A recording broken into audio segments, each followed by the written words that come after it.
Remember in my last video, we talked about the former EFCC chairman Magu being invited by a panel set up by the federal government to investigate the allegations of corruption leveled against him.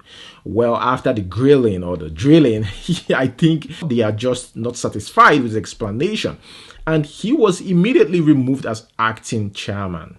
Magu was removed by the government to allow them carry out more investigation on the allegations of corruption against him, and even before or during his removal process, he was detained by the Force Criminal Investigation Department, FCID. The thing is, the federal government didn't out of the blue called out Magu for questioning. It was the Minister of Justice, Mr. Abubakar, who sent President Buhari a letter asking for his removal. He accused him of being corrupt. According to reports, some of the 22 allegations Magu is being investigated for include alleged discrepancies in the reconciliation records of the EFCC and the Federal Ministry of Finance on recovered funds, declaration of 539 billion naira as recovered funds, not providing enough evidence for the extradition of ex-minister of petroleum resources Diezani Alison Maduka, not respecting court's order to unfreeze a 7 billion naira judgment in favor of a former executive director of First Bank, alleged delay in acting on 2 vessels seized by Nigerian Navy leading to the loss of crude, alleged favoring of some investigators called Magu's boys, alleged sales of seized assets to his own friends. However, just within 24 hours, the EFCC appoints a new chairman to oversee the institution, and his name is Mohammed Umar, obviously from the northern part of Nigeria. You know, this didn't go down well with some Nigerians. They were furious that the government refused to consider those from the south or eastern part of Nigeria for such position. They said it is very obvious now that the president is trying so hard to Islamize Nigeria. Even Dino Malai mocks Magu in his new song, specially created for Magu. Baye baye o rọra. Bọ́nà rẹ̀ bá dára ò rọra, ẹ̀san ogógun o, ẹ̀san àké o. I talk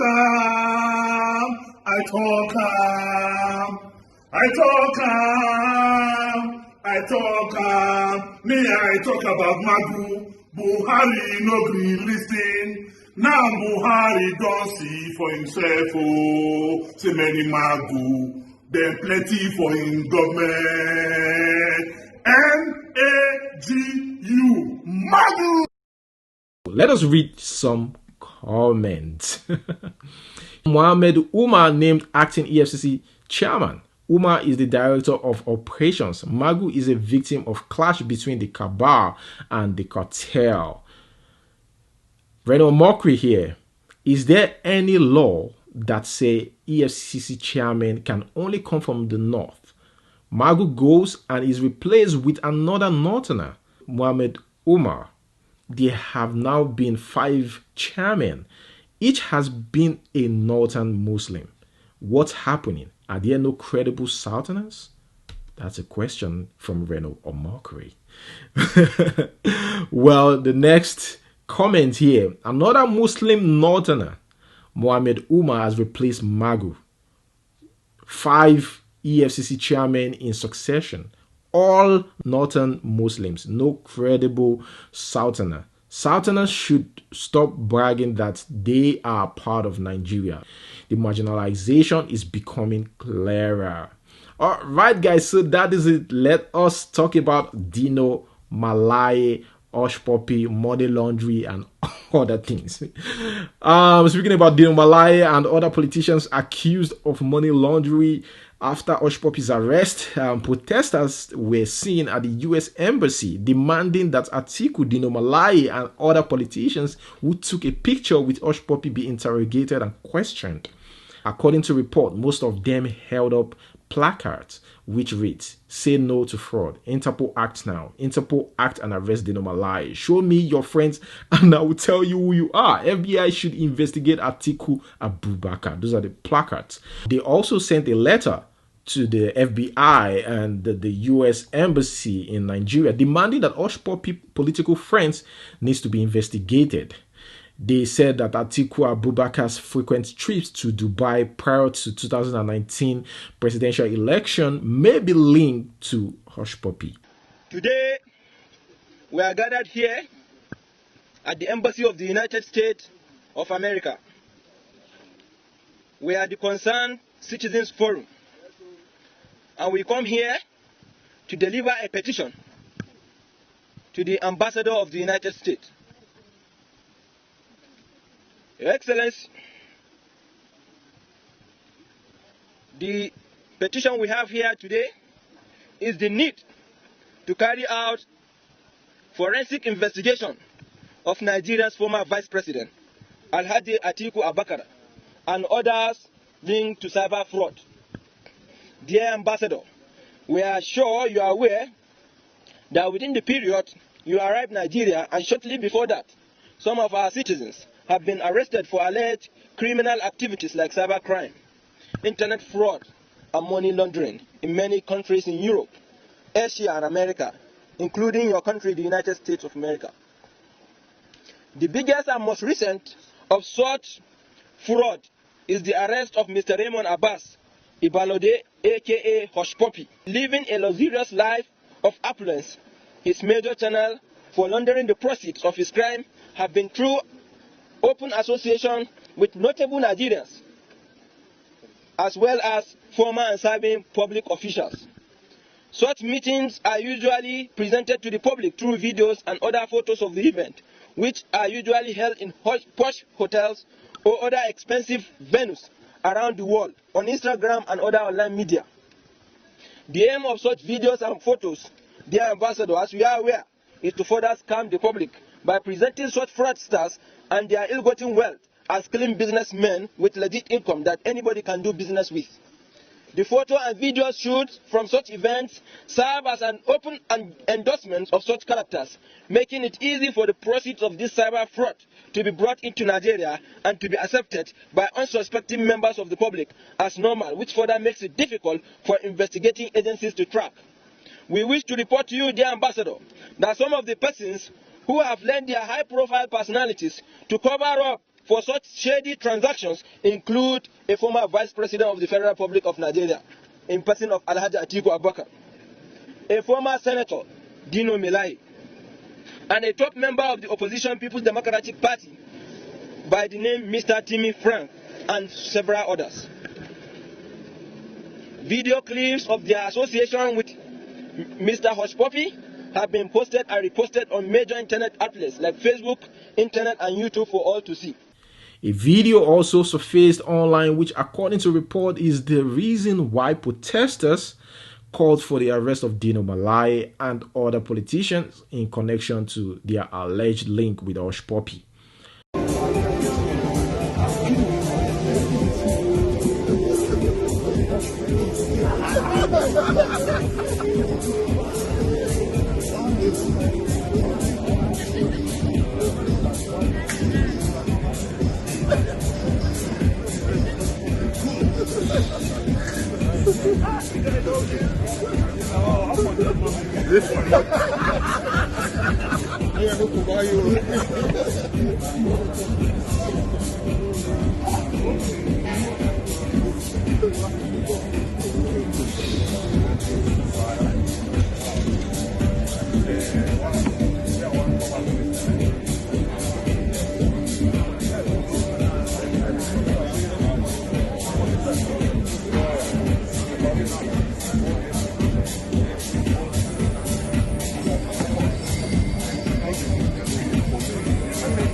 Speaking about Hushpuppi here, just Hushpuppi, right? According to Premium Times, Hushpuppi hired a top Chicago lawyer whose name is Mr. Pisetsky. Court documents obtained by Premium Times showed that Hushpuppi on Monday retained Gal Pisetsky, a senior partner at Chicago law firm, although American prosecutors said that Hushpuppi would still be transferred to Los Angeles in the coming weeks. He has decided to hire a top lawyer in Chicago to guide him through the process of transfer to Los Angeles. Now about the lawyer here, the lawyer that Hushpuppi hired. The lawyer was called to bar in 2002 and has practiced in Chicago since 2002. His firm's website said he has been retained in high-profile cases and also widely recognized by major American media outlets as a legal consultant on serious criminal matters. Now, guys, I don't know how true this next one is. Okay, I don't know how true it is, unconfirmed, but Madam Kemi Olunloyo has revealed that Hushpuppi has contracted the ravaging coronavirus at the Metropolitan Correctional Center in Chicago. That's the prison. It is unconfirmed. Just note, Madam Kemi Olunloyo said a source of FBI Los Angeles told her that Hushpuppi reportedly tested positive. She said, remember that it can't be announced on U.S. soil due to HIPAA law. What do you think about that? Let me know in the comment section below. Now, moving on to the next one. So, still relating to Hushpuppi's story or news, it is very clear now that the Hushpuppi incident has given some countries the audacity, or let us say the boldness, to exempt Nigeria in their job vacancy, and they're not even scared to make it public. One of the countries is UAE. A job vacancy in Dubai exempts Nigerians from applying. Can you imagine? Everyone is currently talking about this right now as I speak to you on social media. Not only that, visas are being rejected. Just because you're from Nigeria, just because you're a Nigerian, you can't currently get visa to Dubai. You can see here, male or female African candidate, except Nigerians. Somebody applied for a visa and here is the response, from the organization. Unfortunately, your visa application has been rejected as Nigerian passport holders are not permitted to obtain a tourism visa to the UAE in the meantime. However, this may change at any time as the permitted nationalities are updated frequently. We regret if this has caused any unforeseen delay. We highly recommend that you adjust your travel dates to the UAE. Wow. All right, guys, moving on to the next news. Here we have Davido. Guys, where is Davido? It is 36 days already since he left social media. His last post was about him taking a break because he had to do some cleansing and take care of himself. Even friends that have his previous number couldn't reach him because he changed his phone number. Though Davido hung out with some of his friends who visited him in his Banana Island mansion, as seen in some Insta story videos all over the internet, Davido still continued to keep a small circle after that, even though some of his friends comes to visit him. Sources said that Davido wants to concentrate on raising his son and also physically be there or be available for Chioma. Davido's privacy didn't come cheap. He had to get a house for his team and as well to be alone with his son, Chioma, and few domestic staff.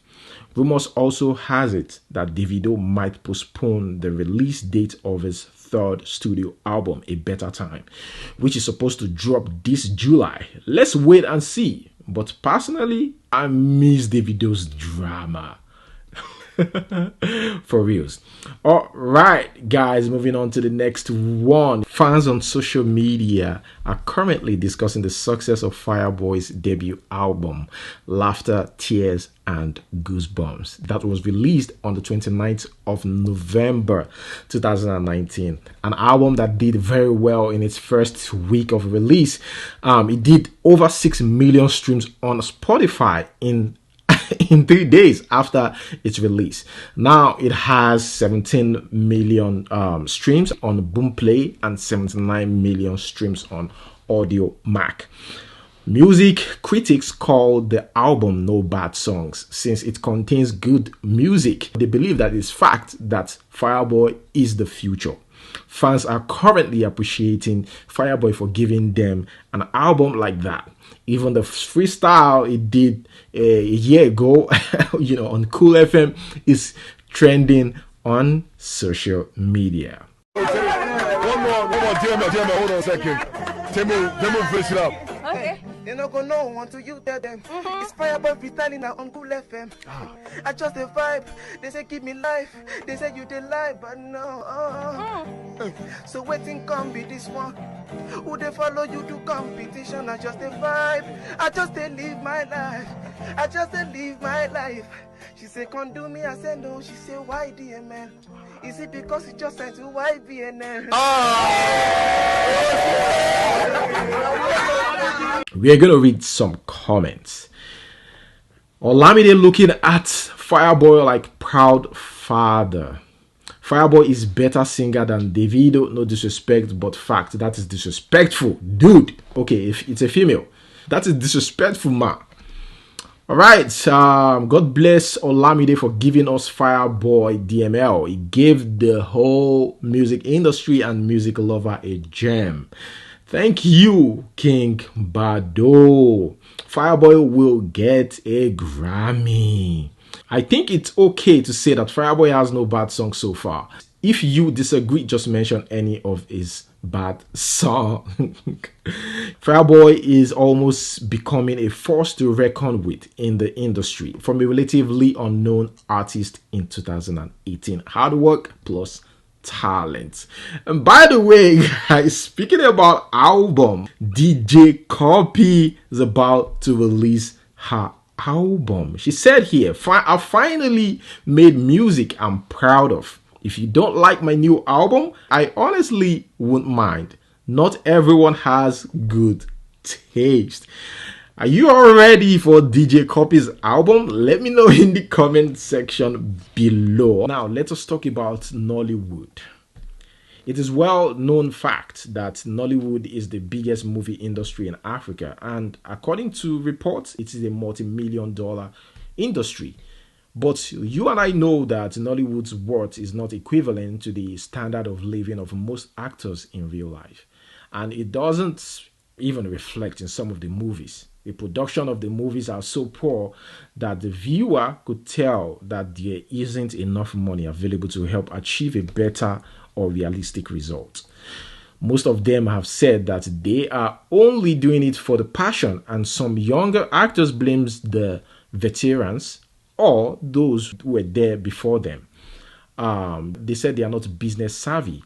They blame them for not putting value on the job, which is now affecting the current generation of actors who most of them are classified as cheap but talented or underrated. One actor who made this clear is actor Caesar. He said he's disappointed that, as big as the veteran actor RMD, he still accepts 250,000 naira to 400,000 naira per movie instead of at least 5 million naira. He said he is one of the actors who destroyed Nollywood, all in the name of passion instead of business. Some actors blames, the fans or audience for worsening the standard of Nollywood movies because of their bad choices when it comes to choosing, a movie. Let us move straight to the next one, guys. I would like to know your opinion about the billionaire Cosmas Maduka's interview, talking about his wife and how she didn't leave him, even back then, when the family threatened her because they think he's too poor for their daughter. And now that he's rich, her credit card has no limit because he actually trained or taught her how to manage money before that stage. Guys, let's watch. Recently I read one of your interviews where you spoke about the role your wife played in running the business. Let's talk about her. Tell me about the things she did in running Costa to date. When I approached her, My pocket was empty, but my faith was full. So many times it's not the size of She's your a pocket. woman of vision. But she could see ahead. She bought into the vision. Actually, her parents thought she was insane. That made her uncle shot me 3 times. Like gunshot. Gunshot and say he will kill me. It's like, because her parents are the upper class in our village. It's like area boy going to Adenuga's house to tell me he wants to marry his daughter. Wow. So, but she believed in me. And that's why my wife is the vice president of Koshari's organization. She owned the campaign with me because I married her when I owned nothing. So we built Koshari's together. She can sign a check of 10 billion naira. She's only her can sign signature alone in the whole of Koshari's. Myself, she has so signatory. Her credit card has no limit. Oh dear. Yeah. So, but it didn't happen overnight. I taught her discipline of managing money. I used to ask if she need to cook soup. I said, give me a list. Oh, wow. She make a list and bring for me. I'll see she wrote engine, bottle of oil, pepper, and all of this. I'll give her money. Next week, she wants to cook. I said, where is the list? And if I see oil, I say, you bought oil last week. Why are you writing oil again?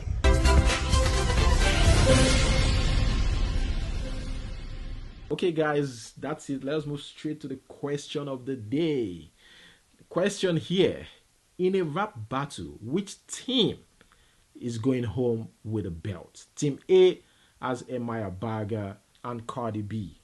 Team B has Nicki Minaj and Vector the Viper. Leave your answers in the comment section below. Thank you so much for watching. Until we see you next time. Peace out.